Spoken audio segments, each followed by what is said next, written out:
बिल्लाहि मिनश्शैतानिर्रजीम बिस्मिल्लाहिर्रहमानिर्रहीम। इज़्ज़त माब गवर्नर पंजाब, अरकान काबीना, party leaders, officers, civil society से ताल्लुक़ रखने वाले अफराद, मुअज़्ज़ज़ ख़वातीन व हज़रात, अस्सलाम वालेकुम। जिस तरह गवर्नर साहब ने पहले ज़िक्र किया है, सबसे पहले तो मैं फ़्रांस में शाये होने वाले गुस्ताखाना खाकों और पेशावर में आज होने वाले बम धमाके के ऊपर उनकी शदीद मैं मज़म्मत करता हूँ कि जिसमें निहत्ते शहरियों को निशाना बनाया गया। इसके बाद जैसे आपको मालूम है, आज 27 अक्टूबर है। आज 27 अक्टूबर को हम यौम सियाह के तौर पर मना रहे हैं।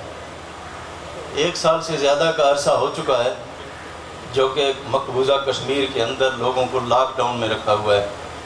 आपको याद होगा कि थोड़े अरसे के लिए हमने यहाँ पे लॉकडाउन किया था और उसके क्या असरात मुरतब हुए, और हम उनका ख्याल करें कि 1 साल से ज़्यादा हो गया है कि वो लॉकडाउन के अंदर है, मकबूजा कश्मीर के अंदर लोग। हम उनकी जद्दोजहद को सलाम पेश करते हैं।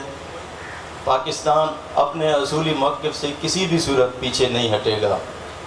जिस तरह के क़ायद आज़म रहमतुल्लाह अलैह ने फरमाया है कि कश्मीर पाकिस्तान की शहरग है।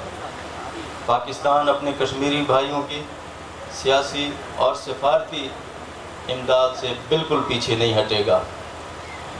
इस मौका के ऊपर मैं उनकी जद्दोजहद को सलाम पेश करता हूँ। जिस तरह वज़ीर आज़म पाकिस्तान कश्मीर का मुकदमा लड़ रहे हैं, मुझे उम्मीद है कि इंशाअल्लाह बहुत जल्द कश्मीर अक़वाम मुत्तहिदा के करारदादों के मुताबिक आज़ादी हासिल करेगा। वो दिन दूर नहीं इंशाअल्लाह। मैं आप सब लोगों का शुक्रिया अदा करता हूँ। पाकिस्तान जिंदाबाद।